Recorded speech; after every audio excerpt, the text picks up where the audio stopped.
Taken with a Grain of Salt, a collection of short stories by Jason Salthouse. Grand Larceny on a Thursday afternoon. It would be hard for anyone to escape in a black 1975 Chevy Malibu, but we tried like hell.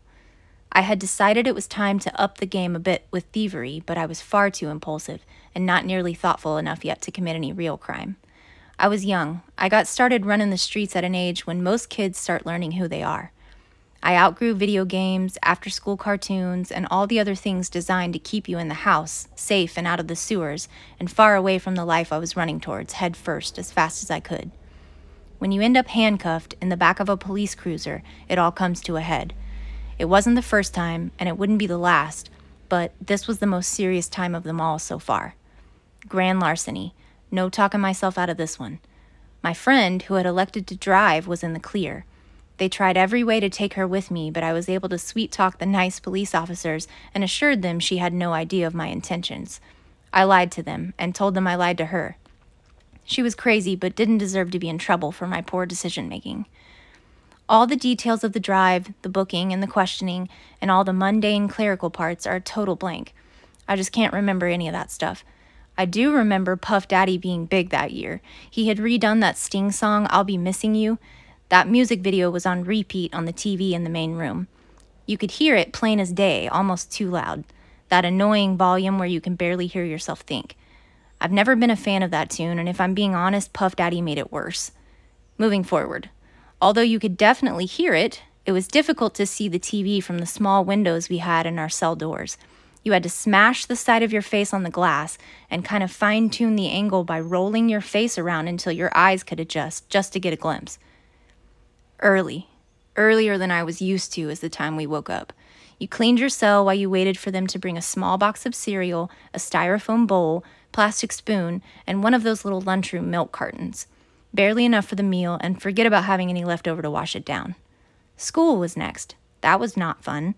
It was a mix of confusing walks from one weird room to the next. The adults were a lot of hardened ex-cops and asshole power trippers who decided they were school teachers. Reading and writing was always fun and could be a great way to pass the time, but the books they offered were old news, and you could get your ass kicked for being smart, so I played dumb.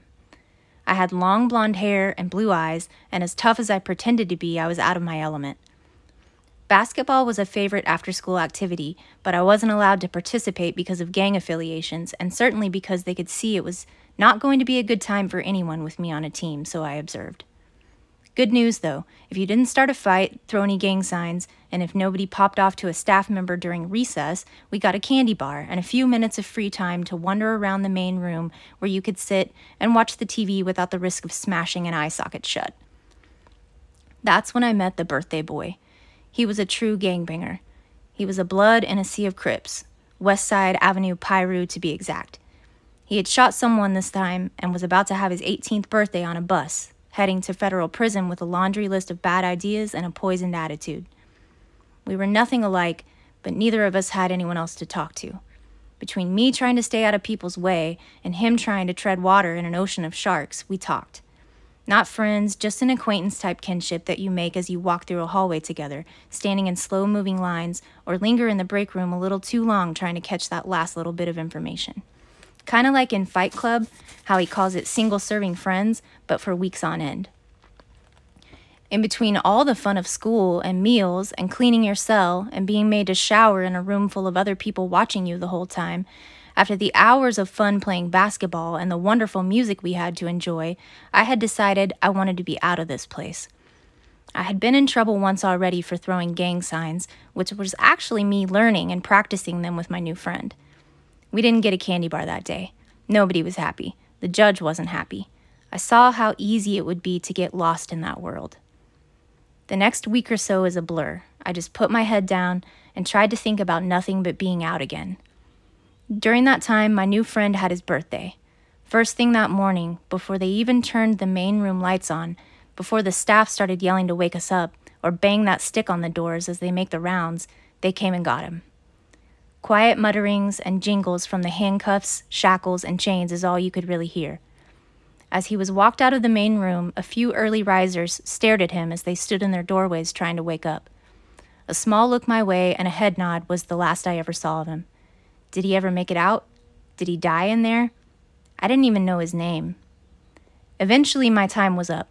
I was let out, and I was allowed to be a kid again. After that, I continued to be a hooligan of all sorts, as kids do, and I had other run-ins with the law.